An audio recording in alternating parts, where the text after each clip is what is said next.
guys, welcome to Exams Daily YouTube channel. So இன்னைக்கு இந்த வீடியோல ரொம்பவே முக்கியமான ஒரு கண்டென்ட் தான் நம்ம பார்க்க போறோம். என்ன அப்படினு பாத்தீங்கன்னா நம்ம எல்லாருக்குமே தெரியும் group 4 எக்ஸாம் எழுதுறவங்க எல்லாத்துக்குமே தமிழ் தகுதி தேர்வு அப்படின்றது எவ்வளவு முக்கியம் அப்படின்றது நம்ம எல்லாருக்குமே தெரியும் அப்படிதானே. சோ அதன்படி பாத்தீங்க அப்படினா தமிழ் தகுதி தேர்வுல எப்படி பாஸ் பண்றது அப்படின்றது தான் இங்க நம்ம பார்க்க போறோம்.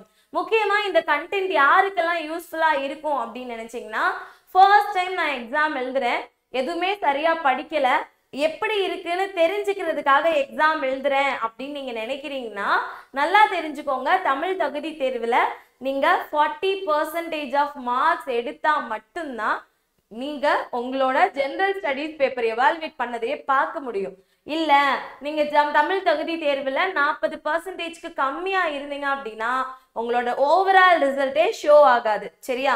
ஸோ அடுத்து குரூப் 1 ப்ரிப்பேர் பண்றவங்க, குரூப் 2 ப்ரிப்பேர் பண்றவங்க மெயினா உங்களோட ஜெனரல் ஸ்டடீஸோட ப்ரிப்பரேஷனுக்காக சில பேர் குரூப் 4 எழுதுவாங்க. ஸோ அப்படி நீங்க எழுதுறீங்கன்னா ஜெனரல் தமிழ்ல இதை நீங்க பாஸ் பண்ணா மட்டும்தான் ஜெனரல் ஸ்டடீஸோட மார்க்கை நீங்க பார்க்க முடியும். ஸோ அவங்க இல்ல நான் எக்ஸாம் ஜஸ்ட் ட்ரை தான் பண்ண போறேன் அப்படின்னாலும் அவங்களுக்கு இன்னும் நான் தமிழே படிக்க கிடையாதுங்க, எக்ஸாம் வந்துருச்சு, எனக்கு தமிழ் முக்கியம்னே தெரியாது, இப்பதான் ஜெனரல் ஸ்டடீஸ் எல்லாமே பார்த்துட்டு தமிழ் பார்க்குறேன், தமிழ் முக்கியம், ஜெனரல் ஸ்டடீஸ்ல நான் ஃபுல் மார்க் எடுத்துருவேன், அந்த கம்மியான மார்க் நான் தமிழ்ல எடுக்க போறேன் அப்படின்னா ஸோ உங்களுக்கு எப்படி இதுல பாஸ் பண்ணும் அப்படின்றத போன வருஷம் அதாவது 2022ல ஒரு குரூப் 4 நடந்துச்சு இல்லையா, அதை பேஸ் பண்ணி எப்படி அப்படின்றத நான் உங்களுக்கு ஷோ பண்ண போறேன். என்னென்ன மாதிரியான முக்கியமான டாபிக்ஸ் நம்ம படிக்காமலே, நல்லா கவனிங்க, படிக்காமலே குரூப் 4ல தமிழ் தகுதி தேர்வுல பாஸ் பண்றது எப்படி அப்படின்றது தான் இந்த ஒரு வீடியோ. ரொம்ப முக்கியமான கண்டென்ட்டா இருந்தாலும் யூஸ்ஃபுல்லா இருக்கும். உங்களோட ஃப்ரெண்ட்ஸுக்கு ஃபர்ஸ்ட் ஆஃப் ஆல் ஷேர் பண்ணிருங்க. ஷேர் பண்ணிட்டு அடுத்து நான் சொல்றதை கவனிங்க. இதுலயே உங்களுக்கு எப்படி அந்த டெக்னிக்ஸ் எல்லாமே கூட நம்ம சொல்லி கொடுத்துருவோம். ஸோ ஃபுல் வீடியோ தரவுடா பாருங்க. ஓகே, சரி பார்க்கலாமா? ஸோ இறுதி நொடிகள்னு போட்டிருக்கேன், பார்த்துக்கலாம். ஓகேவா? So as per 2022 question paper படி ஸோ 3 ஸ்பிளிட் அப் இருக்கு. நம்மளுக்கு தெரிஞ்ச விஷயம் தானே, இலக்கணம், இலக்கியம், உரைநடை. இதுல இலக்கணம் கரெக்டா நான் சொல்லிடுவேன், 39 கேள்விகள் வந்துருச்சு. இந்த இலக்கியம் உரைநடையை பொறுத்த வரைக்கும் இலக்கியத்துல வரவங்க உரைநடையிலையும் வருவாங்க, உரைநடையில வரவங்க இலக்கியத்திலையும் வருவாங்க. ஸோ அப்படி இருக்கிறப்ப கொஞ்சம் அதுல கன்ஃபியூஷன் ஸ்டேட்டு. ஸோ மொத்தமா இலக்கணத்துல 30, இலக்கியத்துல 30, உரைநடையில 30, மத்த இந்த 10 மார்க் அப்படின்றது மாத்தி மாத்தி போடுறதா. ஸோ 2022ல படி பாத்தீங்கன்னா இலக்கணத்துல இருந்து 39 கேள்விகளும், இலக்கியத்துல இருந்து 30 கேள்விகளும், உரைநடையில இருந்து 31 கேள்விகளும் வந்திருந்துச்சு. சரியா? இப்போ இதுல நீங்க ரொம்ப கான்சென்ட்ரேட் பண்ண வேண்டிய பார்ட் எது அப்படின்னு சொல்லி பாத்தீங்கன்னா இந்த இலக்கணம் அப்படின்றதுதான். ஸோ இலக்கணம் வந்து நம்மளுக்கு ரொம்ப ரொம்ப ரொம்ப ஈஸியா இருக்கும்பா, ரொம்ப ஈஸியா அந்த 39 மார்க் எப்படி எடுக்கலாம் அப்படின்றதுதான் இந்த ஃபுல்லாவே நம்ம பார்க்க போறோம். ஸோ தமிழ்ல நீங்க பாஸ் பண்றதுக்கான சூப்பர் டெக்னிக் இந்த 39 கேள்விகளை நீங்க அட்டென்ட் பண்றதுதான். இலக்கியத்துல திருக்குறள் தொடர்பான கேள்விகள் 3 கேள்விகள் கேட்பாங்க. ஸோ அப்படியே நீங்க பாத்துட்டீங்க அப்படின்னா 39, இதுல ஒரு 342 வந்துடும். ஓகேவா? இன்னொரு 3 கேள்வி நீங்க மத்ததுல போட்டீங்க அப்படின்னாலே உங்களுக்கு ஈஸியா 45 எடுத்துடலாம். 45 கொஸ்டின்ஸ் நீங்க கரெக்டா போட்டலாம். ஸோ 100க்கு 40 கொஸ்டின் நீங்க கரெக்டா போட்டாலே போதுமானது. ஆனா நம்ம என்ன பண்ணிடலாம், நீங்க படிக்காமலே போனாலும் தமிழ் தகுதி தேர்வுல 45 கொஸ்டின் கரெக்டா போட்டுடலாம். ஸோ நல்லா ஞாபகம் வச்சுக்கோங்க, நான் தமிழ் எலிஜிபிலிட்டியில வீக்கு, ஸோ நான் ஃபெயில் ஆயிடுவேன் அப்படின்றவங்க கண்டிப்பா அந்த வீடியோவை ஸ்கிப் பண்ணாம ஃபுல்லா பாருங்க. சரியா? சரி, இதுதான் ஓவராலா கொடுத்துருக்குது. ஓகே, சரி இப்போ என்னென்ன டாபிக் நான் படிக்கணும்? ஸோ இதெல்லாமே 2022 படி ஒரு அனாலிசிஸ். ஸோ என்னன்னா இதுல இருந்து எத்தனை கொஸ்டின் வந்துச்சு, எது இதெல்லாம் முக்கியம் அப்படின்றது அடிப்படையில நான் வச்சிருக்கேன். உவமை பொருள்ல இருந்து 2 கேள்வி, வேர்ச்சொல்ல இருந்து மட்டும் 4 கேள்வி, ஓரெழுத்து ஒரு மொழியில இருந்து 2, மரபு பிழையில இருந்து 2, சந்தி பிழையில இருந்து 1 தான் கேட்டிருக்காங்க. பட் இந்த வட்டம் 2 கேட்கறதுக்கான வாய்ப்பும் இருக்கு. பொருந்தா சொல்ல பொறுத்த வரைக்கும் பாத்தீங்கன்னா அதுல 2, வாக்கிய அமைப்புல 2, விடைக்கேற்ற வினா 2, சொற்றொடர் அமைப்புல 3, அகர வரிசையில 2. ஸோ இந்த மாதிரி அதுக்கப்புறமா ஆங்கில சொல், பிரித்தெழுதுக, எதிர்ச்சொல், சொற்பொருள், மோனை எதுகை அப்படின்ற எல்லாத்துலயுமே 2 கேள்விகள் கேட்டிருக்காங்க. தமிழன்கள் மோஸ்ட்லி கேட்டது கிடையாது, போன வருஷம் வந்து கேட்டிருக்காங்க. அதாவது தமிழன்கள் வந்து ரேரா கேட்பாங்க. ஓகேவா? ஸோ போன வட்டம் ஒரே ஒரு கொஸ்டின் கேட்டிருக்காங்க, நம்மளுக்கு இந்த வட்டம் கேட்கலாம், கேட்காமலும் இருக்கலாம். சரியா? ஸோ அந்த 1 சந்திப்பிள்ளையில சேர்த்து கேட்கறதுக்கான வாய்ப்பும் இருக்கு. வினை வகை அதுல வந்து 4 தான். அந்த 4 நீங்க படிச்சிட்டீங்கன்னா 2 மார்க் எடுத்துடலாம். பெயர் சொல் 6 தான். அந்த 6 படிச்சிட்டீங்கன்னா 2 எடுத்துடலாம்.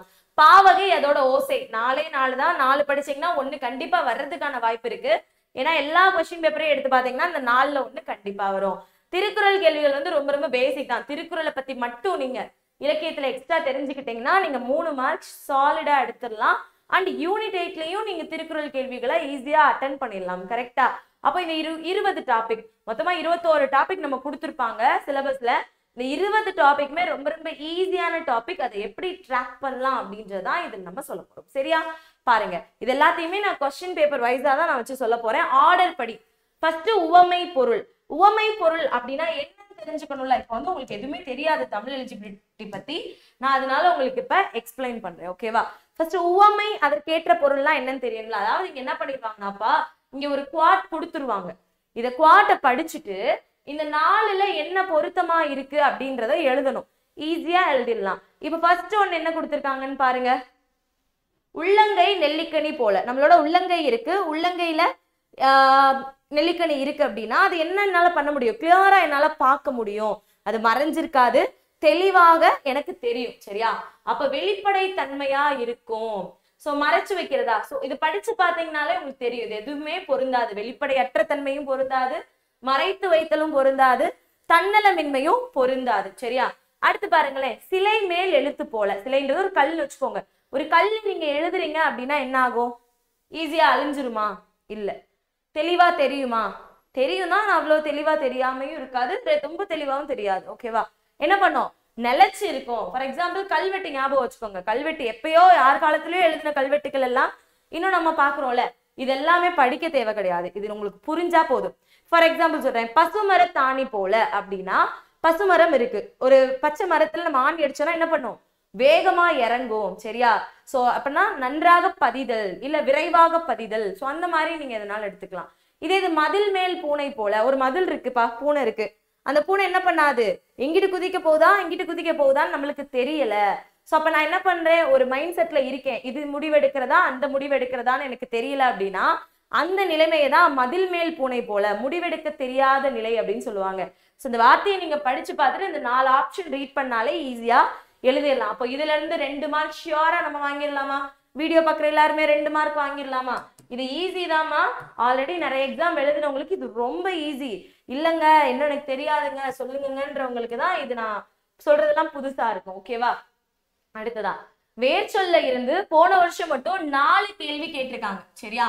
வேர்ச்சொல்றது நான் எப்பயுமே சொல்ற மாதிரிதான் ஒரு கட்டளை, ஒரு ஆர்டர். அதாவது அந்த அந்த வார்த்தையை நீங்க பிரிக்கும் போது அந்த பகுதி இருக்கு இல்லையா, ஃப்ரண்ட் இருக்குல்ல, அந்த ஃப்ரண்ட்டை நீங்க எப்படியெல்லாம் பிரிக்கலாம் அப்படின்றது. இப்ப பார்த்தான் அதோட வேர்ச்சொல் கேட்டாங்கன்னா பார். சிரித்தான் அதோட வேர்ச்சொல் கேட்டாங்கன்னா சிரி. மகிழ்ந்தாள் வேர்ச்சொல் கேட்டாங்கன்னா மகிழ். சோ அந்த மாதிரிதான் வேர்ச்சொல் ஈஸி தானே, புரியுதா? கட்டளையா இருக்கும். அது மட்டும் இல்லாம இன்னொரு ஷார்ட்கட் என்னன்னா, அந்த வேர்ச்சொல் பாக்குறதுக்கு எப்படி இருக்கும்? கட்டளையா இருக்கும். ஒரு விஷயத்த நம்ம ஆர்டர் பண்ற மாதிரி இருக்கும். சரியா? நல்லா ஞாபகம் வச்சுக்கோங்க. அதே மாதிரி அதுல வினையெச்சம் அப்படின்னா என்னன்னு கேட்பாங்க. வினையெச்சம்னா அந்த வார்த்தை ஈ அல்லது ஊல முடிஞ்சிச்சுன்னா அது வினையெச்சம். சரியா? இப்ப ஆள முடிஞ்சிச்சு அப்படின்னா அது பெயரெச்சம். ஆள முடிஞ்சிச்சு அப்படின்னா அது பெயரெச்சம். இதே இது அல் தல் அம் ஐ கையில முடிஞ்சிச்சுன்னா அல் தல் அம் ஐ கையில முடிஞ்சிச்சுன்னா அது தொழிற்பெயர். அது தொழிற்பெயர். சரியா? இதே வந்தான், பார்த்தான், பார்த்தனல், சென்றாள். சோ இந்த மாதிரி வந்துச்சுன்னா அது வினை முற்று. சரியா? இதுல வினையாளனையின் பெயர் அப்படின்னு ஒண்ணு இருக்கு. வினையாளனையின் பெயர்னா இப்ப பார்த்தான் அப்படின்றது வினைமுற்றுனா பார்த்தவன். சிரித்தாள் அப்படின்றது வினைமுற்றுனா சிரித்தவள். சோ அந்த மாதிரி பார்த்தவள், சிரித்தவள், படித்தவள், பாடியவள், அந்த மாதிரி எவள், அவள், இவள் அப்படின்ற மாதிரி வரும். சரியா? சோ அந்த வினைய அவங்க செய்யறதுனால அவங்களுக்கு வரக்கூடிய பெயர். இங்க முதல் கேள்வி பாருங்க, கேள் அப்படின்றது வினைச்சொல். அதோட வினையெச்சத்தை எழுத சொல்லியிருக்காங்க. வினையெச்சம்னா என்ன? கடைசியில முடியிறப்ப ஈ அல்லது ஊல முடியும்னு சொல்லியிருக்கோமா? சோ பாருங்க, கேட்டு ஊல முடியுது. சரியா? கேட்ட ஆல முடியுது. கேட்டல் அல்லுல முடியுது. கேட்டான், கேட்டான் அப்படின்னா ஆன்ல முடியுது. அப்போ எனக்கு என்ன கேட்டிருக்காங்க, வினையெச்சம் தான் கேட்டிருக்காங்க. வினையெச்சம்ன்றது கேட்டு. இதுக்கு வந்து ஃபுல் டெஃபினிஷனே இது கிடையாது, சரியா? ஃபுல் டெஃபினிஷன் வேற. நான் உங்களுக்கு ஷார்ட்கட்டா லாஸ்ட் மினிட்ல படிக்கிறதுக்காண்டி ஷார்ட்கட் சொல்றேன், அவ்வளவுதான், சரியா? அப்ப ஆள முடிஞ்சா என்ன சொல்லியிருக்கோம், பெயரெச்சம். கேட்டல் அல்லில முடிஞ்சா என்ன சொல்லியிருக்கோம், தொழிற்பெயர். கேட்டான் அப்படின்றது என்னமா, வினை முற்று. இதை வினையாளனின் பெயரை அப்படி மாத்தணும், கேட்டவன். கேட்டான் இருக்கா, கேட்டவன் அப்படின்னு எழுதணும்னா அது வினையாளனையும் பெயர். அவ்வளவுதான், ஈஸியா. இந்த 4 விஷயம் தெரிஞ்சுக்கிட்டாலே நம்ம 4 மார்க் எடுத்துடலாம், படிக்கணும்னு அவசியம் கிடையாது. இப்ப தனிந்தது என்ற சொல்லின் வேர்ச்சொல் என்னன்னு கேட்டிருக்காங்க. தனிந்தது என்ற சொல்லின் வேர்ச்சொல் கேட்டாங்கன்னா தனி, சரியா? இதே தனிந்துன்னு இருக்கு. தனிந்துனா என்னப்பா, வினை எச்சம். ஊ வருதா, அதனால வினை எச்சம். தனிந்த ஆ வருதா, அதனால பெயர் எச்சம். சோ இந்த தனி போடலாமானா போடக்கூடாது. ஏன், இது 3 சொல்லி நீ கொடுத்துருக்காங்க, இங்க 2 சொல்லி நீ. அப்ப நான் என்ன பண்ணக்கூடாது, இத போட கூடாது. அப்ப இந்த கொஸ்டினும் ஈஸி. இப்ப நமக்கு இந்த மாதிரி கேட்டாலும் நம்ம எழுதிடுவோம். அடுத்து தருக என்ற சொல்லின் வேர் சொல்லை கண்டறிந்து எழுதுக. தருக அப்படின்றத வியங்கோல் வினைமுற்றுன்னு சொல்லுவோம். சோ ஃபர்ஸ்ட் படிக்கிறீங்கன்னா அதெல்லாம் உங்களுக்கு தேவையில்லை. சோ ஜஸ்ட் இப்ப தருகவோட வினைச்சொல் என்னன்னா தா, வருகவோட வினைச்சொல் சாரி வேர்ச்சொல் என்னன்னா வா, சரியா? தருகனா தா, வருகனா வா, சரியா? அப்ப தருக அப்படின்னா தா தான் என்னோட வேர்ச்சொல். இதே தந்த அப்படின்றது பெயரெச்சம், தரு அப்படின்றது கிடையாது, தந்து அப்படின்றது வினையெச்சம். ஓகேவா? இப்ப தேடோட வினை முற்று என்னன்னு கேட்டிருக்காங்க, சரியா? தேடோட வினை முற்றுன்னு கேட்டிருக்காங்க. அப்ப தேடிய அப்படின்னா என்னப்பா, பெயரெச்சம். தேடி ஈல முடியுது, வினையெச்சம். தேடினார் அதாவது கம்ப்ளீட், வினை முற்றுனால ஞாபகம் வச்சுக்கோங்க, ஒரு கம்ப்ளீட் சென்டென்ஸ். இங்கிலீஷ்ல சொல்லணும்னா எச்சம்னா இன்கம்ப்ளீட் சென்டென்ஸ். அந்த இன்கம்ப்ளீட் சென்டென்ஸ் ஒரு நவுனா இருந்துச்சுன்னா அது பெயரெச்சம். அந்த இன்கம்ப்ளீட் சென்டென்ஸ் ஒரு வேர்பா ஆக்ஷனா இருந்துச்சுன்னா அது வினையெச்சம். இது நான் இங்கிலீஷ் மீடியத்துக்காக சொல்றேன், சரியா? சோ தேடுதல் அப்படின்றது என்னன்னு பாத்தீங்கன்னா தொழிற்பெயர். புரியுதா?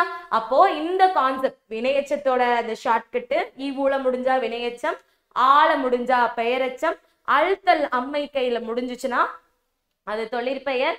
அடுத்து என்னது, ஆன் ஆன் அப்படின்ற மாதிரி கேட்டவன், பார்த்தவன், பழகியவன், இந்த மாதிரிலாம் வந்துச்சுன்னா அது வினையாளனையும் பெயர்.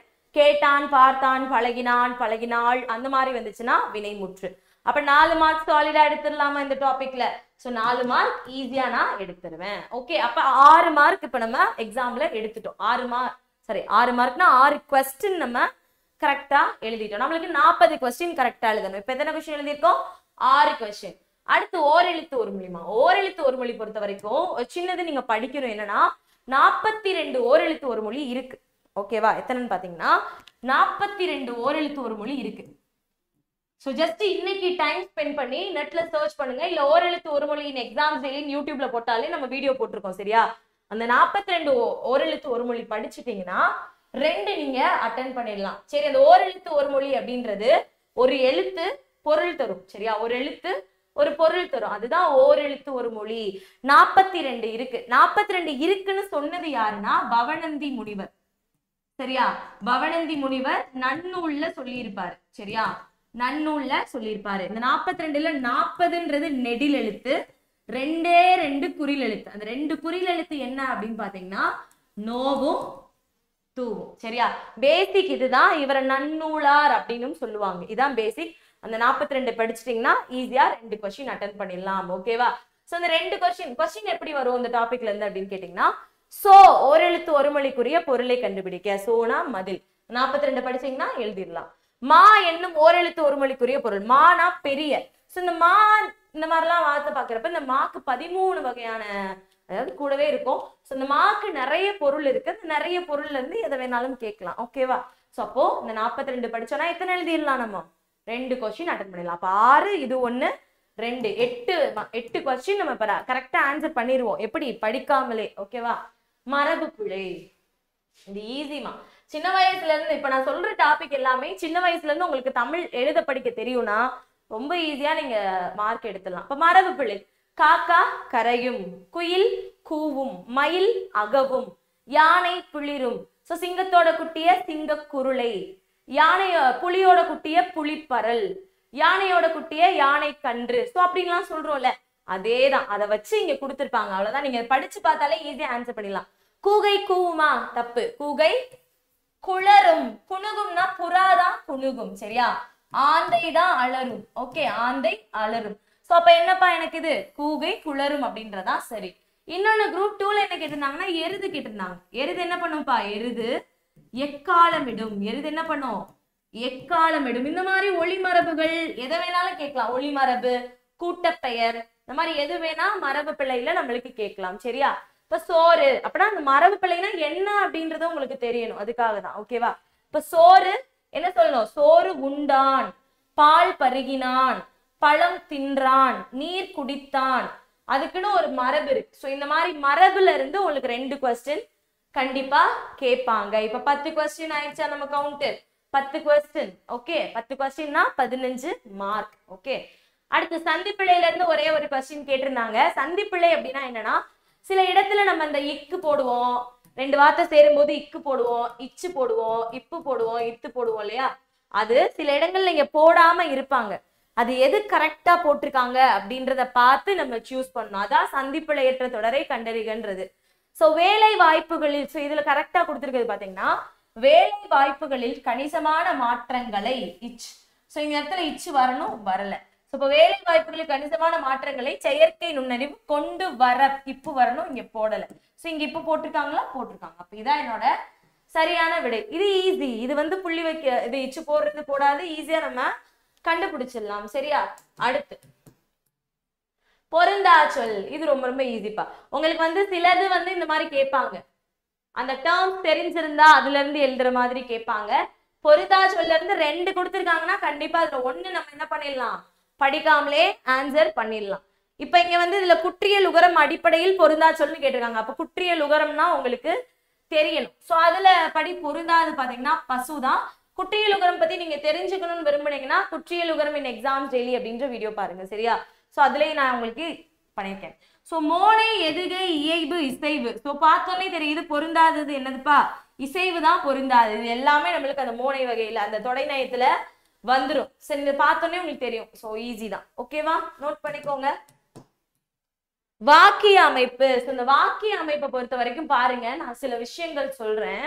ஃபர்ஸ்ட் உடன்பாடு அப்படின்னா என்னன்னா, ஒரு விஷயம் நடந்துச்சு, நடந்ததை கூறுவது. நடந்த விஷயத்த சொல்றாங்கன்னா அது உடன்பாடு. சரியா? நடக்காத விஷயத்த சொல்றாங்கன்னா அது எதிர்மறை. இப்போ கண்ணன் காலையில் வந்தான் அப்படின்ற ஒரு வார்த்தை இருக்கு. கண்ணன் காலையில் வந்தான். சரியா? சோ அப்படின்னா கண்ணன் காலையில வந்தான், நடந்த ஒரு விஷயத்த சொல்லுது. நடந்த ஒரு விஷயத்த சொன்னா அது என்னதுப்பா? நடந்ததை கூறுவது உடன்பாடு. இதே இது கண்ணன் காலையில் வரவில்லை, சோ நடக்காத ஒரு விஷயத்த சொல்றாங்க அப்படின்னா அது எதிர்மறை. சரியா? இப்ப கட்டளை தொடர்னு இருக்கு. கட்டளை தொடர்னா நீ அதை எடுத்துக்கொண்டு வா, அங்கே செல்லாதே, பூக்களை பறிக்காதே அப்படின்னு நான் ஒரு ஆர்டர் போடுறேன்னா அதுதான் கட்டளை சொல். சரியா? இதே செய்தி தொடர்னா ஒரு செய்தியை நமக்கு சொல்ற மாதிரி இருக்கும். குடியரசுத் தலைவர் நாளை தமிழகம் வருகிறார், கபிலனுக்கு நண்பர் பரணர். சோ இந்த மாதிரி ஏதோ ஒரு செய்தியை நமக்கு சொல்ற மாதிரி இருக்கும். இதே இது ஆஹா, அடடே, ஐயோ, அந்த மாதிரி எக்ஸ்பிரஸ் பண்ற மாதிரி, தன்னுடைய உணர்ச்சிகளை எக்ஸ்பிரஸ் பண்ற மாதிரி. குறிப்பா ஆச்சரிய குறி வந்துச்சுன்னா அது என்னது? உணர்ச்சி தொடர். இப்ப விளைவு தொடர்னு ஒண்ணு இருக்கு. விளைவு தொடர்னா நான் விரும்பினதை நான் சொல்றது, நான் விருப்பப்பட்டதை நான் சொல்றது. ஓகேவா? சோ அப்ப அது விளைவு தொடர். இங்கே நடக்காதீர், நாடு நல்ல நிலைமை அடைய வேண்டும். சோ என்னோட தாட், நாடு நல்ல நிலைமைக்கு வரணும்ன்றது என்னுடைய தாட், என்னோட விருப்பத்தை நான் சொல்றேன். அப்ப அது விளைவு. இதே கேள்விக்குறி வந்துச்சுன்னா வினா தொடர். இந்த மாதிரி சின்ன சின்ன விஷயங்கள் தான். இது ஈஸியா நம்ம எழுதிடலாம். இப்ப வந்து எதிர்மறைன்னு இருக்கு. எதிர்மறைனா ஆப்போசிட். சரியா? பொருள் மாறா எதிர்மறை தொடர்னா ஆப்போசிட் வார்த்தைகள் இருக்கும், ஆனா அது பாசிட்டிவான ஒரு மீனிங்க தான் கொடுக்கும். ஆப்போசிட் வார்த்தைகள் இருந்தாலும் பாசிட்டிவான மீனிங்க தான் கொடுக்கும். இப்ப அது உடன்பாடுனா சொன்னேன். இப்ப கண்ணகி கட்டுரை எழுதாமல் இராள் அப்படின்னு கொடுத்திருக்காங்க. இப்ப கண்ணகி கட்டுரை எழுதவில்லைன்னா அது எதிர்மறை. சரியா? என்ன கொடுத்திருக்காங்க? கண்ணகி கட்டுரை எழுதாமல் இராள். சோ இராள், எழுதாமல் இராள் அப்படின்றத பாக்குறப்போ ஒரு நெகட்டிவ் மாதிரி இருக்கு, எழுதலன்ற மாதிரி இருக்கு. ஆனா என்னது? கண்ணகி கட்டுரை எழுதாமலா இல்ல, அவ எழுதுனா. சரியா? இல்ல அப்படின்ற எதிர்மறைய போட்டுட்டு பாசிட்டிவான ஒரு மீனிங்க கொடுக்குறாங்களா, அதுதான் பொருள் மாறா எதிர்மறை தொடர் அப்படின்றது. ஓகேவா? பொருள் மாறா எதிர்மறை தொடர். இப்ப கலவைனா உங்களுக்கு அதெல்லாம் ஓகே, கலவைலாம் வேண்டாம், உங்களுக்கு இது தெரிஞ்சாலே 2 மார்க் வந்து வந்துடும், அது நம்ம பெருசா போகணும். இப்போ கட்டளை தொடர், கட்டளை தொடர் அல்லாத ஒன்றுன்னு கேட்டிருக்காங்க. கட்டளை தொடர்னா என்ன பண்றது? கட்டளைனா ஆர்டர், அண்ணனோடு போ கட்டளை, சோ இது கிடையாது ஆன்சர். கூடு கட்டு ஆர்டர் கிடையாது. தமிழ் படி ஆர்டர் கிடையாது. இப்ப அரசு ஆணை பிறப்பித்தது அப்படின்றது ஒரு ஆர்டர் கிடையாது. அப்ப என்னோட ஆன்சர் என்னதுமா? டி. சோ இந்த மாதிரி தான் இருக்கும். இது தெரிஞ்சிச்சுன்னா ஈஸியா நம்ம 2 மார்க் எடுத்துடலாம். ஓகேவா? சோ நோட் பண்ணிக்கோங்க. அடுத்து இதெல்லாம் படிக்கவே தேவையில்ல, விடை கேட்ட வினா என்ன பண்ணுவாங்க? ஆன்சர் கொடுத்துருவாங்க, அதோட கொஸ்டினை நீங்க எடுத்து எழுத போறீங்க, அவ்வளவுதான். சரியா? என்ன மாதிரி கொடுக்குறாங்கன்ற எக்ஸாம்பிள்ஸ் பார்ப்போம். 5 மாடுகள் மேய்ந்தன அப்படின்னு கொடுத்துருக்காங்க. சரியா? என்னோட பதில் என்னது? 5 மாடுகள் மேய்ந்தன. சோ அப்ப அதுக்கு சம்பந்தமான கேள்வி இதுலயே தான் இருக்க போகுது. இப்ப எவ்வளவு மாடுகள் மேய்ந்தன, எவ்வளவு நான் சொல்லணும், தப்பு, எத்தனைன்னு சொல்லணும். ஓகேவா? ஹவு மச், இப்ப எத்தனைனா ஹவு மெனி அப்படின்னு அர்த்தம், எவ்வளவுனா ஹவு மச் அப்படின்ற மாதிரி. சரியா? சோ அப்ப எத்தனை மாடுகள் மேய்ந்தன அப்படின்றதா வரும். மாடுகள் மேய்ந்தனவா அப்படின்னா இதுக்கு என்னோட அர்த்தம் என்னது? ஆம். ஆனா எனக்கு ஆம்ன்ற பதில் தேவையில்ல, 5 மாடுகள் மேய்ந்தன அப்படின்ற பதில் தான் தேவை. 5 மாடுகள் என்ன செய்கின்றன? மேய்கின்றன. 5 மாடுகள் மேய்கின்றன அப்படின்னா சொல்ல தேவையில்லை. சரியா? 5 மாடுகள் என்ன கிடையாது, எத்தனை மாடுகள் மேய்ந்தன பார்த்தோன்னே ஈஸியா ஆன்சர் பண்ணிடலாம். இங்கு நகர பேருந்து நிற்கும் அப்படின்னு கேக்குறாங்க. அப்ப என்னப்பா அதுக்கு? இங்க நகர பேருந்து நிற்குமா? அவ்வளவுதான், ஈஸி. இப்ப பாருங்க, நகர பேருந்து ஏன் நிற்கும்? காரணம் எல்லாம் நம்மளுக்கு கேட்டிருக்காங்களா? இல்ல. நகர பேருந்து எப்போதும் டைம் சொல்லியிருக்காங்களா? இல்ல. இங்க நகர பேருந்து நிற்குமானா நகர பேருந்து நிற்கும். சரியா? சோ இங்க நகர பேருந்து வருமா? நம்மளுக்கு வருமான்னு கேட்கல, நிற்குமா அப்படின்றதான் கேள்வி. இந்த மாதிரிதான் ஈஸியா தான் இருக்கும், ரொம்ப கஷ்டமாலாம் இருக்காது.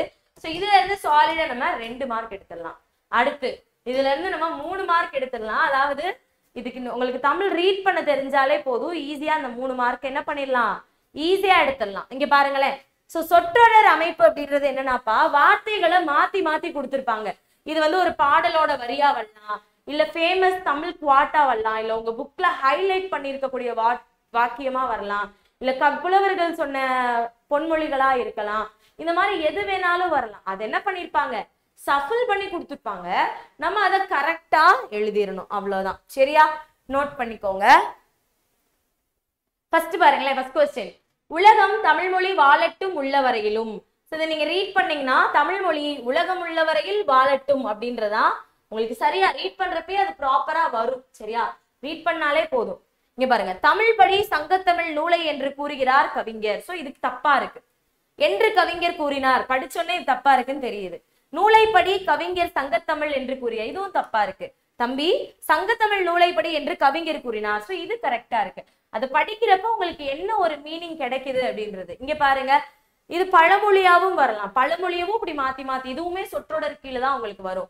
தெய்வம் ஒன்று நினைக்கும் நாம் ஒன்று நினைக்க, இந்த கொஸ்டினை நீங்க பழமொழிக்கு கீழே எடுத்துக்கலாம், சொற்றொடருக்கு கீழே எடுத்துக்கலாம். நான் சொற்றொடர் கீழே எடுத்துட்டேன். சரியா? நாம் ஒன்று நினைக்க தெய்வம் ஒன்று நினைக்கும், நாம் ஒன்று நினைக்க தெய்வம் ஒன்று நினைக்கும். ஈஸியா இருக்கா? சோ இதுல இருந்து நீங்க 3 क्वेश्चन கரெக்டா ஆன்சர் பண்ணிடலாம். இந்த அகர வரிசை இருக்குல்ல, இந்த அகர வரிசையை நிறைய பேர் ஏன் இன்னும் இவ்வளவு குழப்பறீங்கன்னே தெரியல. அகர வரிசை அப்படின்றது ஆல்பபெட்டை அரேஞ்ச் பண்றது, அவ்வளவுதான். அப்படி நீங்க அரேஞ்ச் பண்றப்ப ஃபர்ஸ்ட் என்ன பார்க்கணும் அப்படின்னா, ஆல இருந்து அவ் வரைக்கும் உயிரெழுத்துக்கள் அதுல இருக்கா அப்படின்றத பாருங்க. சரியா? உயிரெழுத்து கேட்டா ஆனாவனா வரிசையில மெர்ச் பண்ணுங்க, காங்காச்சா கேட்டா காங்காச்சா வரிசையில அதாவது ஆர்டர் பண்ணுங்க. சரியா? இதே இது உங்களுக்கு கொடுத்திருக்க வார்த்தையில உயிரெழுத்தும் இருக்கு, உயிர்மெய் எழுத்துக்களும் கலந்து கலந்து இருக்குன்னா ஃபர்ஸ்ட் உங்களோட சாய்ஸ் உயிரெழுத்தை முடிச்சிட்டு அதுக்கப்புறம் தான் நீங்க உயிர்மெய் எழுத்துக்கு வரணும். சரியா? உயிரெழுத்தை முடிச்சுட்டு அதுக்கப்புறம் தான் என்னது, உயிர்மெய் எழுத்துக்கள் வரணும். ஃபர்ஸ்ட் நான் இதுல ஒரு ஷார்ட்கட், இதுல வந்து ஒரு மெத்தட் நான் சொல்றேன். ஃபர்ஸ்ட் நீங்க ரொம்ப இதுக்கு டைம் எடுத்துக்கவே அவசியம் கிடையாது. இப்போ ஃபர்ஸ்ட் क्वेश्चन பாருங்க, மரகதம் மாணிக்கம் முத்து கோமேதகம். சோ இந்த 4 ஆப்ஷன்லயுமே இந்த வார்த்தைகள் தான் மாத்தி மாத்தி கொடுத்திருக்காங்களா அப்படின்றத ஒன்று செக் பண்ணிக்கோங்க. ஆமா, இதே வார்த்தைகள் தான் கொடுத்திருக்காங்க. இப்போ நீங்க என்ன பண்ணலாம்னா, இந்த ஃபர்ஸ்ட்டை மட்டும் பார்த்தா போதும். இந்த ஃபர்ஸ்ட் இந்த எல்லா ஆப்ஷன்லயும் இருக்க இந்த முத வார்த்தையை மட்டும் நீங்க அரேஞ்ச் பண்ணா போதும். இப்ப மரகதம் மா கோ மு மா, அப்போ இந்த வரிசையில உயிர்மெய் எழுத்து வரிசையில எதுப்பா முத வரும், கா வரிசை தான் முத வரும். சரியா? அப்ப அது கோ. இப்ப கோமேதகம் தான் இந்த 4ல எனக்கு முத வரும். சோ கோமேதகம் முதல்ல எந்த இடத்துல வந்திருக்கு? B ல வந்திருக்கு. அப்ப B தான் என்னோட ஆன்சர். புரியுதா? இந்த மாதிரி ஈஸியா நீங்க முடிச்சிடலாம். இதுக்கு உட்காந்து ஆனாவனா எழுதிட்டு இருக்கணும்னு அவசியம் கிடையாது. சோ இது பாத்தீங்கன்னா இது நிறைய இருக்கு. சோ இது கொடுத்தோன்னே கன்ஃபியூஸ் ஆவீங்க. இதுல பாத்தீங்கன்னா உங்களுக்கு உயிர்மை எழுத்துக்களும் இருக்கு, உயிர் எழுத்துக்களும் இருக்கு. சோ எப்படி வந்தா என்ன சொன்னேன், உயிரெழுத்தை பார்த்துட்டு அப்புறம் தான் உயிர்மை எழுத்தை பார்க்கணும். இதுக்கும் அதே மெத்தட் தான். ஏன்னா அதே வார்த்தைகள் தானே மாறி மாறி இருக்கு. ஃபர்ஸ்ட் மட்டும் பாருங்க, கிளி ஆசிரியர், தேனி ஆசிரியர். சோ ஆதான் உயிரெழுத்து தான் நம்மளுக்கு வரணும். அப்ப கிளியும் கிடையாது, தேனியும் கிடையாது. அப்ப 2 தான் ஆசிரியர்ல ஆரம்பிக்குதா? அப்ப இது ஆசிரியர்ல ஆரம்பிக்குதுன்னா இதுல மட்டும் 2வது பாருங்க. இதுல ஆக்கு அப்புறம் ஓ வருது, இதுல ஆக்கு அப்புறம் கீ வருது. ஆக்கு அப்புறம் ஓ வருமா கீ வருமாப்பா? உயிரெழுத்தை முடிச்சுட்டு தானே உயிர்மைக்கு வரணும், ஓ தான் வரும். அப்ப ஆன்சர் பி தான் கரெக்ட். இந்த மாதிரி ஈஸியா எழுதிடலாம். இதுக்கு போய் உட்காந்து எல்லாத்தையும் நீங்க அரேஞ்ச் பண்ணிட்டு இருக்கணும்னு அவசியம் கிடையாது. சரியா? இதே இது இன்னொரு இதுல ஓனான் இருக்குன்னா அடுத்த வார்த்தையை பாருங்க, அடுத்தது சேமா இருக்குன்னா அடுத்த வார்த்தையை பாருங்க. இப்படி நீங்க போறப்ப உங்களுக்கு டைம் சேவ் ஆகும். ஓகேவா? அடுத்து சோ ஆங்கில சொல் இது எல்லாருமே எழுதிடுவோம், கண்டிப்பா எழுதிடுவோம். இந்த மாதிரி வேணா சில பேருக்கு குழப்பலாம், பட் இதெல்லாம் ஈஸியா நம்ம எழுதிடுறதுதான். ஓகேவா? சோ வாட்ஸ்அப் கேட்டாங்கன்னா புலனம், ஃபேஸ்புக்னா முகநூல், இந்த மாதிரி எது கேட்டாலுமே நம்ம ஈஸியா எழுதிடுவோம். சோ கோல்டு பிஸ்கட் அப்படின்னா என்னப்பா? கோல்டுனா தங்கம், பிஸ்கட்ன்றது கட்டி, அவ்வளவுதான். கோல்டு பிஸ்கட், தங்க கட்டி. சோ இந்த வவ்வல் கான்சனன்ட் எல்லாமே டெக்னிக்கல் டேர்ம் தான். வவ்வல்னா என்னன்னா உயிரெழுத்துன்னு சொல்லுவோம்ல, உயிரெழுத்து. கான்சனன்ட்னா மெய் எழுத்து. 3 1. ஹோமோகிராஃப் அப்படின்னா ஒப்பெழுத்துன்னு அர்த்தம். மோனோலிங்குவல்னா ஒரு மொழி அப்படின்னு அர்த்தம். So answer 3 1 4 2. இதை நீங்க ரீட் பண்ணாலே எழுதிடலாம். இதுக்கு நீங்க டைம் எடுக்கணும்னு அவசியமே கிடையாது. சரியா? ஓகே. ஸோ அடுத்து பாருங்க, இங்க வந்து பிரித்தெழுதுக கொடுத்துருக்காங்க. ஸோ பிரித்தெழுதுக வந்து ஈஸியா வரும். இந்த மாதிரி 2ஆ பிரிக்கிறதுக்கும் வரலாம், இல்ல இந்த மாதிரி 3ஆ பிரிக்கிற மாதிரி வரலாம். சரியா? ஸோ பிரித்தெழுதுக ஈஸியா எழுதிடுவோம். நம்மளுக்கு இங்க என்ன கொடுத்திருக்காங்க அப்படின்னா தண்டலிர் பதம். இது எப்படி பிரிக்கணும்? தன்மை கூட்டல் தளிர் கூட்டல் பதம் அப்படி பிரிக்கணும். சோ மத்தது பாத்தீங்கன்னா கண்டிப்பா மேட்ச் ஆகாது, ஈஸியா பிரிச்சிடலாம். இப்ப களம்பகம் எப்படி பிரிக்கணும்னா களம் கூட்டல் பகம் அப்படின்னு பிரிக்கணும். சரியா? களம் கூட்டல் பகம் அப்படின்னு பிரிக்கணும். சரியா? நோட் பண்ணிக்கோங்க. எதிர்ச்சொல், சோ எதிர்ச்சொல் பேஸ் பண்ணி கேட்பாங்க. 2 மெத்தட்ல கேட்கலாம். ஒண்ணு டைரக்டா அந்த வார்த்தையை கொடுத்து அதோட எதிர்ச்சொல் கேட்கலாம், இல்ல பாடல் வரிகளை கொடுத்து அதுல அண்டர்லைன் பண்ணி அது என்னன்னு கேட்கலாம். சரியா? சோ இதுல இந்த மாதிரினா நீங்க ஈஸியா எழுதிடுவீங்க. இந்த மாதிரினா அந்த பாடலோட அந்த வார்த்தைக்கு என்ன அர்த்தம் தெரிஞ்சாதான் எழுத முடியும். ஆனா சில இதுல ஈஸியா தான் கேட்பாங்க. சரியா? இங்க எடுப்புன்னு இருக்கு, எடுக்கிறதுனா ஸ்டார்டிங். சரியா?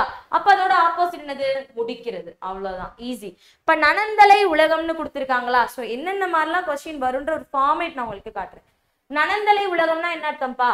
அகன்ற உலகம், அகன்ற உலகம், பெரிய உலகம் அப்படின்னு அர்த்தம். அப்ப அதோட ஆப்போசிட் என்னது? சிறிய உலகம். அவ்வளவுதான். இந்த மாதிரிதான் கேட்பாங்க. இடரோட ஆப்போசிட் என்னன்னு கேட்பாங்க. ஆப்ஷன்ல இன்பம்னு கொடுத்திருப்பாங்க. இன்பம் தான் கரெக்ட் ஆன்சர். இடர்னா துன்பம், அதோட ஆப்போசிட் என்னது? இன்பம். சோ அந்த மாதிரிதான் உங்களுக்கு கொஸ்டின் வரும். சோ ரொம்ப நீங்க ஸ்ட்ரெஸ் பண்ணிக்க வேண்டாம். அடுத்து சொற்பொருள்.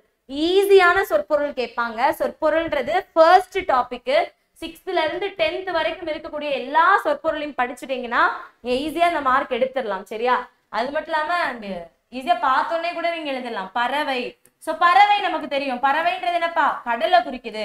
இந்த பறவை பெரிய ரா வருது அப்படின்னா அதை வந்து நம்ம பறவை ஒரு வகையான உயிரினம் சொல்லலாம். இந்த பறவைக்கு என்ன அர்த்தம்? கடல்னு அர்த்தம். ஈஸி. சரியா? அதே மாதிரி இங்க எது சரியானதுன்னு கேட்டிருக்காங்க. துவரைனா தாமரை மலர்ன்னு கொடுத்திருக்காங்க. தப்பு. மறைனா தான் என்னது? தாமரை மலர். மறைனாதான் தாமரை மலர். சோ அப்ப இதுவும் தப்பு. விசும்புனா வானம் கரெக்ட். மதினா நிலவுன்னு அர்த்தம். சரியா? இது ஈஸி தானே?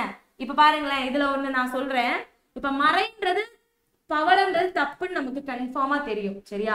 அப்ப பி வந்து சரின்னு எங்கெல்லாம் இருக்கோ அந்த ஆப்ஷன்லாம் தூக்கிடுங்க. பி வந்து சரின்னு கொடுத்துருக்க எல்லா ஆப்ஷனையுமே தூக்கிட்டேன் நான். விசும்புனா வானம்னு தெரியும். சரியா? அப்ப சி கரெக்ட்னு எங்க கொடுத்திருக்காங்க? சோ இங்க கொடுத்திருக்காங்க, இங்க கொடுத்திருக்காங்க. அப்போ இந்த ஆப்ஷனா இருக்க வாய்ப்பு இல்லை. ஏன்னா நான் இதுல பி தப்புன்னு சொல்லிட்டேன். அப்ப கண்டிப்பா என்னவாதான் இருக்கும்? இந்த ஆப்ஷனா தான் இருக்கும். சரியா? மீனிங் தெரியாமலே நீங்க அட்டென்ட் பண்ணலாம். இந்த மாதிரி கொஸ்டின்ஸ் எல்லாமே ஏதாவது ஒண்ணு தெரிஞ்சிச்சுன்னா ஈஸியா அட்டென்ட் பண்ணிடலாம். அடுத்து மோனை எதுகை. மோனை எதுகை நல்லா ஞாபகம் வச்சுக்கோங்கப்பா. ஒரு அடியில ஃபர்ஸ்ட் லெட்டர் ஒரே மாதிரி வந்துச்சுன்னா மோனை. நல்லா ஞாபகம் வச்சுக்கோங்க. ஃபர்ஸ்ட் லெட்டர் ஒரே மாதிரி வந்துச்சுன்னா மோனை. சரியா? செகண்ட் லெட்டர் அடியிலையோ சீர்லையோ, அடியிலையோ சீர்லையோ, ஓகேவா? ஸோ செகண்ட் லெட்டர் ஒரே மாதிரி வந்துச்சுன்னா எதுகை. நான் ஷியோர் சொல்றேன், இந்த கொஸ்டின்ல இருந்து 2 மார்க் ஷியோரா வரும். நீங்க என்ன பார்க்காதவங்க மோனை எதுகை எக்ஸாம்ஸ் டெய்லின்னு போட்டு வீடியோ பாருங்க. அதுல உங்களுக்கு நான் ஷார்ட்டா சொல்லியிருக்கேன். அதாவது ஷார்ட் டைம்ல நீங்க தமிழ் பாஸ் பண்ணணும்னா இந்த சப்ஜெக்ட மட்டும் இதை மட்டும் படிங்க, சரியா? ஸோ 3. அடுத்தது கடைசியா கடைசி எழுத்தோ கடைசி சீரோ கடைசி அசையோ ஒரே மாதிரி வந்துச்சுன்னா இயைபு, சரியா? ஆப்போசிட் மீனிங்ல வருது, ஆப்போசிட்டா வருது அப்படின்னா அது என்னன்னு சொல்றோம்? முரண்னு சொல்றோம். இப்ப மேல வந்து இன்பம்னு இருக்கு, கீழே துன்பம்னு இருக்குன்னா இது முரண், ஓகேவா? சோ மோனை எதுகை எத்தனை வகைப்படும்னு கேட்டாங்கன்னா 8. மோனை எத்தனை வகைப்படும், எதுகை எத்தனை வகைப்படும் கேட்டாங்கன்னா 8, சரியா? சீர்மோனை எத்தனை வகைப்படும், சீர் எதுகை எத்தனை வகைப்படும்னு கேட்டாங்கன்னா 7, சரியா? அந்த 7ல இணைமோனை கீழ்கதுவாய் அப்படின்னு சொல்லிட்டுலாம் இருக்கு. ஸோ அதுக்கு தான் அந்த வீடியோ பார்த்துக்கோங்க. கண்டிப்பா அந்த வீடியோ பாருங்க, யூஸ்ஃபுல்லா இருக்கும், சரியா? இப்போ மோனை தொடை எத்தனை வகைப்படும்? 8 வகைப்படுமா? இப்போ இங்க என்ன கேட்டிருக்காங்கன்னு பாருங்க, அமைந்துள்ள மோனை சொற்கள்னு கேட்டிருக்காங்க. ஸோ இதுக்கு நீங்க என்ன பண்ணலாம் தெரியுமா? நீங்க கொஸ்டினை கூட பார்க்க வேணாம். மோனைனா ஃபர்ஸ்ட் லெட்டர் ஒரே மாதிரி வருதுன்னு நமக்கு தெரியுமா? ஸோ இங்க வா இருக்கு, இங்க வே இருக்கு, பொருந்துமா? செல்லாது செல்லாது. ஸோ நா இருக்கு, யா இருக்கு, செல்லாது செல்லாது. மா இருக்கு, பூ இருக்கு, செல்லாது செல்லாது. ஸோ பூ பூ, புனிதமுறு புத்தக சாலை, ஓகேவா? அவ்வளவுதான்மா, ஈஸி ஈஸி, ஓகேவா? அவ்வளவுதான். அடுத்து பாருங்க தமிழெண்கள். தமிழெண்கள்ல இருந்து ரேர் தான் கேட்கறது, பட் போன வட்டம் நம்மளுக்கு கேட்டிருந்தாங்க. நம்மளோட லக் இந்த வட்டம் கேட்டிருந்தா நம்ம ஈஸியா ஒரு மார்க் எடுத்துடலாம், சரியா? நமக்கு தெரியும் தானே இதோட ஷார்ட்கட் என்னன்னு. நான் வேணா சொல்றேன், நோட் பண்ணிக்கோங்க. நீங்க ஒரு மெத்தட்ல படிச்சிருப்பீங்க. ஸோ தமிழெண்கள் படிச்சிருக்கோங்க, கொஞ்ச நேரம் வீடியோ மியூட் போட்டுக்கோங்க, ஏன்னா நான் வேற மெத்தட் சொல்ல போறேன். கடலை, உருண்டை, வாங்கி, சப்பி, ருசிச்சு, சாப்பிட்டு, எடுத்து, அதை கூடையில போடு அப்படின்ற மாதிரி ஒரு சினாரியோ ஞாபகம் வச்சுக்கோங்க, சரியா? கடலை, உருண்டை, வாங்கி, சப்பி, ருசிச்சு. வாங்கில அந்த வாங்கு இங்கு வருதல், அந்த இங்கு. சப்பி, ருசிச்சு, சாப்பிட்டு, எடுத்து அதை கூடையில போடு, சரியா? இந்த மாதிரி வச்சுக்கிறீங்கன்னா ஈஸி. காணா 1, ஊனா 2, 3, 4, 5, 6, 7, 8, 9. சோ கான்றது 1, இது 0, சரியாமா?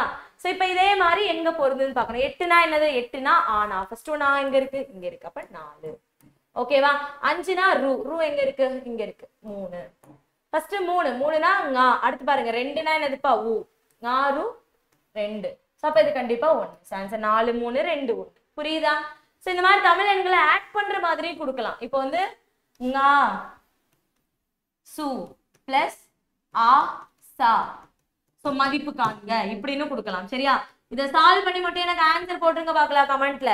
ngா சா பிளஸ் ஆ சா, சூன் மாத்திக்க போமா, அத சா சா, சரியா? அப்படி வச்சுக்கோங்க. சோ இதை ஆட் பண்ணி எனக்கு தமிழ் எண்களை மட்டும் கமெண்ட்ல போடுங்க, பார்ப்போம். சோ இந்த மாதிரி ஒரு கொஸ்டின் வரும். அடுத்து வினை வகை. சோ வினை வகை வந்து ஈஸிப்பா. சோ வினை வகையில 4 தான் இருக்கு. 1 என்னன்னா தன்வினை, சரியா? 1 பிறவினை, 1 செய்வினை, இன்னொன்னு செயற்பாட்டு வினை. இந்த 4 பத்தி மட்டும் நீங்க தெரிஞ்சுக்கிட்டீங்க அப்படின்னா சாலிடா 2 மார்க் எடுக்கலாம், சரியா? தன்வினைனா என்ன, பிறவினைனா என்ன, செய்வினைனா என்ன, செயற்பாட்டு வினைனா என்ன, இதுக்கும் தனியா வினை வகைகள் இந்த எக்ஸாம்ஸ்லயும் வீடியோ இருக்கு. நான் எதுக்காக ஒவ்வொன்றுக்கும் வீடியோ இருக்குன்னு சொல்றேன்னா, இது ஒரு ரெக்கார்டட் வீடியோ. ஸோ நீங்க வீடியோ லென்த் பாத்தீங்கன்னா எக்கச்சக்கமா போயிடும். எல்லாத்துக்குமே நோட் பண்ணிக்கோங்க. ஃபர்ஸ்ட் நான் என்னென்ன சொல்றேன் நோட் பண்ணிக்கோங்க. அது எல்லாத்துக்குமே தனித்தனி வீடியோ நம்ம சேனல்ல இருக்கு. ஸோ தனித்தனியா நீங்க பாருங்க. ஸோ உங்களுக்கு லாஸ்ட் மினிட்ல தமிழ் படிக்கணும் அப்படின்றவங்க இந்த டாபிக் மட்டும் படிச்சாலே போதும், சரியா? சோ பாருங்க. அப்ப தன்வினைனா என்ன, பிறவினைனா என்ன, செய்வினைனா என்ன, செயற்பாட்டு வினைனா என்ன, அதை தெரிஞ்சுக்கிட்டா நம்ம என்ன பண்ணிடலாம், 2 மார்க் அட்டென்ட் பண்ணிடலாம். சோ அடுத்து பெயர் சொற்கள். பெயர் சொற்கள்லயே 6 தான்ப்பா இருக்கு, சரியா? சோ 1 பொருட்பெயர், ஒரு பொருளை, உயிருள்ள இல்லைன்னா உயிரற்ற பொருளை பேஸ் பண்ணி வர்றது. இன்னொன்னு இடப்பெயர், ஒரு லொகேஷனை, ஒரு பூங்கா, பள்ளி, இந்த மாதிரி ஒரு இடத்தை குறிக்குது அப்படின்னா அது இடப்பெயர். சினைனா உறுப்பு அப்படின்னு அர்த்தம். ஒரு மனுஷனோட உறுப்புகளையோ பாடி பார்ட்ஸையோ இல்ல தாவரத்தினுடைய பார்ட்ஸையோ மென்ஷன் பண்ணி வர மாதிரி இருந்துச்சுன்னா அது சினை. பண்பு அப்படின்னா ஒரு பொருளோட கேரக்டர், அதோட அளவு, சுவை, நிறம், வடிவம், அதை பேஸ் பண்ணி வருதுன்னா அது பண்பு, சரியா? சோ வேற என்ன இருக்கு? காலம். காலத்தை குறிக்கக்கூடிய வார்த்தைகள், நேரம், நொடி, ஆண்டு, நிமிடம். சோ இந்த மாதிரி ஏதோ ஒரு காலத்தை பேஸ் பண்ணி வருது. வேற என்ன இருக்கு? தொழில் பெயர். தொழிற்பெயர்னா இந்த படித்தல், பார்த்தல், அந்த மாதிரி அழுத்தல், அம்மைக்கை சொன்னோம்ல, அந்த மாதிரி வந்துச்சுன்னா அது தொழிற்பெயர். அவ்வளவுதான். இந்த 6 உங்களுக்கு தெரிஞ்சிச்சுன்னா 2 மார்க் எடுத்துடலாம். சரியா? இப்ப பாருங்க, மல்லிகை அப்படின்றது ஒரு பொருட்பெயர், ஒரு பொருள். மல்லிகைன்றது ஒரு பூ, பொருட்பெயர். ஆன்சர் ஃபர்ஸ்ட் ஒனுக்கு 4. இப்ப பள்ளின்றது ஒரு இடம், 4 3. கிளைன்றது என்னது? ஒரு உறுப்பு, தாவரத்தோட ஒரு உறுப்பு. அப்ப 4 3 1. இனிமைனா என்னது? ஸ்வீட். அப்ப அதோட பண்பு. சோ ஓகேவா? அப்ப 4 3 1 2. Answer A. கரெக்டா இருக்கா? இப்ப அடுத்து பாருங்க, பொருத்தமற்ற பெயர் சொல்லை எடுத்துள்ளதுன்னு கேட்டிருக்காங்க. இப்ப காலப்பெயர் செம்மைன்னு கொடுத்திருக்காங்க. கரெக்டா? தப்பு. செம்மைனா என்னது? சிவப்பு. சோ அப்ப அந்த வந்து ஒரு நிறம், பண்பு பெயர். சினை பெயர் கண்ணுன்னு கொடுத்துருக்காங்க. கரெக்டா? ஒரு மனிதனுடைய உடல் இருப்பு தான் கண். அப்ப இது கரெக்ட். பண்பு பெயர்ல ஆண்டுன்னு கொடுத்துருக்காங்க. கரெக்டா? ஆண்டு அப்படின்றது காலப்பெயர். ஓகேவா? காலப்பெயர், பண்பு பெயர் கிடையாது. சோ தொழிற்பெயர்ன்றது ஆடுதல். இது கரெக்ட். அப்ப எனக்கு என்ன correct? B C correct. B C correct. நம்மளுக்கு ஆப்போசிட் என்ன கேட்டிருக்காங்க? ஆன்சர் என்ன கேட்டிருக்காங்க? பொருத்தமற்றது. தப்பா இருக்கிறத கரெக்ட் சொல்லுங்க. அப்ப ஏவும் சியும் தான் தப்பா இருக்கு. சோ தப்பா இருக்கிறது ஏசி. கரெக்டா இருக்கிறது கேட்டிருந்தாங்கன்னா பிடி அப்படின்னு எழுதியிருப்போம். சரியா? ஓகேவா? புரிஞ்சுச்சா? சோ இந்த மாதிரிதான் இருக்கும். அடுத்து பாவகை. சோ இதுல இருந்து கேட்கலாம், ஏன்னா வட்டம் கேட்டுருவாங்க ஒரு கொஸ்டின். சோ 4 தான் இருக்கு. வெண்பா, ஆசிரியப்பா, கலிப்பா, வஞ்சிப்பா. அந்த 4க்கும் ஒவ்வொரு ஓசை இருக்கு. சரியா? வெண்பானா என்னன்னா செப்பல் ஓசை. வெண்பாவின் செப்பல் அப்படின்னு ஞாபகம் வச்சுக்கோங்க. சரியா? அப்போ வெண்பாவின் செப்பல். ஆசிரியப்பானா அகவலோசை. அப்படின்னு ஞாபகம் வச்சுக்கோங்க. ஆசிரியப்பானா அகவலோசை. அகவலோசை இருக்கிறதுனால ஆசிரியப்பாவை அகவற்பா அப்படின்னு சொல்லுவாங்க. அகவற்பா. சரியா? களிப்பானா துள்ளலோசை. நம்ம வீட்டுல களி செஞ்சா நம்ம துள்ளி குதிப்போம் அப்படின்ற மாதிரி ஞாபகம் வச்சுக்கோங்க. வஞ்சிப்பா, யாராவது நம்மளை வஞ்சிட்டாங்கன்னா நம்ம அழுதுட்டு தூங்கிடுவோம் அப்படின்னு ஞாபகம் வச்சுக்கோங்க. ஜஸ்ட் ஞாபகப்படுத்திக்கிறதுக்காக மட்டும்தான். இப்ப வெண்பானா செப்பலோசை, ஆசிரியப்பானா அகவலோசை, களிப்பானா துள்ளலோசை, வஞ்சிப்பானா தூங்கலோசை. சரியா? சோ ஆன்சர் எனக்கு 3 4 1 2 அப்படின்றது நான் கரெக்டா போட்டுருவேனா? ஓகேவா? புரிஞ்சுச்சா? அடுத்து திருக்குறளை பத்தி. சோ திருக்குறள் பத்தியே கொஞ்சம் விஷயம் தான் இருக்கு. நம்மளோட டெக்ஸ்ட் புக்லயும் கொடுப்போம். அண்ட் திருக்குறள் பத்தி என்னென்ன விஷயங்கள் இருக்கோ அதை மட்டும் நீங்க கலெக்ட் பண்ணிட்டீங்க. ஒரு நாள் சும்மா ஒரு 1/2 மணி நேரம் அதை படிச்சிட்டீங்கன்னா அதுல இருந்து நீங்க 3 கொஸ்டின் நீங்க தாராளமா அட்டன் பண்ணிடலாம். சரியா? சோ இணையில்லை முப்பாலுக்கு இந்நிலத்தேன்னு சொன்னது இது திருக்குறளை தான் சொல்லியிருப்பாங்க. யார் சொல்லியிருப்பாங்கன்னா பாரதிதாசன். திருக்குறள் முதல் அச்சிடப்பட்ட ஆண்டு 1812. தஞ்சை ஞானப்பிரகாசர் வந்து பதிப்பிச்சிருப்பாரு, அச்சிட்டிருப்பாருன்னு சொல்லியிருப்போம். சோ செல்வ கேசவராய முதலியார் தமிழுக்கு கதி அப்படின்னு கம்பராமாயணத்தையும் திருக்குறளையும் சொல்றாங்க. சோ என்று குறிப்பிடப்படுவர் கம்பரும் திருவள்ளுவரும். So easy. சோ இந்த மாதிரி நிறைய கொஸ்டின்ஸ் இருக்கு திருக்குறள் பத்தி. அதெல்லாம் நீங்க பாத்துட்டீங்கனாலே 3 மார்க்ஸ் சாலிடா எடுத்துடலாம். சோ மெயினா இந்த வீடியோ மேக் பண்ணதுக்கான ரீசன் என்ன அப்படின்னா, தமிழ் பார்த்து நிறைய பேர் பயப்படுறீங்க. சோ நீங்க வந்து ஜெனரல் ஸ்டடீஸ்ல எவ்வளோ ஸ்ட்ராங்கா இருக்கிற நிறைய பேரை பார்த்திருக்கேன். சோ ஜெனரல் ஸ்டடீஸ்ல எவ்வளவோ ஸ்ட்ராங்கா இருக்கிற பர்சன்ஸ் தமிழ் பார்க்க பயப்படுறீங்க. நம்ம எப்படி தமிழ் ஜெனரல் ஸ்டடீஸ் எல்லாம் படிச்சுட்டு தமிழ் நல்லா படிச்சுட்டு மேக்ஸ் பார்க்க பயப்படுறோம்ல என்ன மாதிரி, அதே மாதிரி மேக்ஸ் ஜெனரல் ஸ்டடீஸ் எல்லாம் அசால்ட் பண்ணிட்டு தமிழை சுத்தமா கண்டுக்கிறதே கிடையாது. ஏன்னா தமிழ் ரொம்ப முக்கியம்னு தெரியுது. பட் அது படிக்கிறதுக்கான ஒரு இன்ட்ரெஸ்டோ இல்ல அதை படிச்சு புரியுற மாதிரியோ கிடையாது. ஸோ இந்த வீடியோ நீங்க பார்த்துட்டீங்கன்னா 39 questions நீங்க வந்து கரெக்டா நீங்க அட்டன் பண்ண முடியும். சரியா? 39 questions நீங்க கரெக்டா அட்டன் பண்ண முடியும். அப்போ ஒரு கொஸ்டினுக்கு 1.5 நீங்களே கால்குலேட் பண்ணிக்கோங்க. சரியா? சோ கண்டிப்பா ஒரு கொஸ்டின் 2 கொஸ்டின் கூட நம்ம கரெக்டா ஆப்ஷன்ல போட மாட்டோம். சோ 45 கொஸ்டின் ஒரு வீடியோ நீங்க பாத்தீங்கனாலே 45 கொஸ்டின் கிட்ட நீங்க ஆன்சர் பண்ணிட முடியும். ஒரு நல்ல மார்க் எடுத்து தமிழ் எலிஜிபிலிட்டியில நீங்க பாஸ் பண்ணவும் முடியும். ஆனா நம்மளுக்கு தேவை பாஸ் மார்க் கிடையாது, நம்ம 95+ எடுக்கணும். அதுக்கு நீங்க சிலபஸ்ல கொடுத்திருக்க எல்லா விஷயத்தையுமே படிக்கணும். ரிப்பீட்டடா ப்ரீவியஸ் இயர் கொஸ்டின்ஸ் நீங்க பார்க்கணும். ஸோ இந்த வீடியோ உங்களுக்கு யூஸ்ஃபுல்லா இருந்திருக்கும்னு நினைக்கிறேன். ஸோ வீடியோ பிடிச்சிருந்தது அப்படின்னா லைக் பண்ணி ஷேர் பண்ணுங்க. சாரி, சின்ன வீடியோவா ஸ்டார்ட் பண்ணலாம்னு நினைச்சதா நான் ரொம்ப பெரிய வீடியோவா போயிருச்சு. கண்டிப்பா ஃபுல்லா பார்க்க சொல்லுங்க, உங்க ஃப்ரெண்ட்ஸுக்கு அனுப்பி. ரொம்ப யூஸ்ஃபுல்லா இருக்கும். ஷேர் பண்ணுங்க, வீடியோ எப்படி இருந்துச்சு அப்படின்றத கமெண்ட் பண்ணுங்க. இதே மாதிரி உங்களுக்கு என்ன வீடியோ வேணும் இந்த ஷார்ட் டைம்ல அப்படின்றதையும் சொல்லுங்க. அதையுமே நம்ம சீக்கிரமா போஸ்ட் பண்ணலாம். Thank you guys. சேனல் சப்ஸ்கிரைப் பண்ணாதவங்க சப்ஸ்கிரைப் பண்ணிக்கோங்க, லைக் பண்ணுங்க. தேங்க்யூ.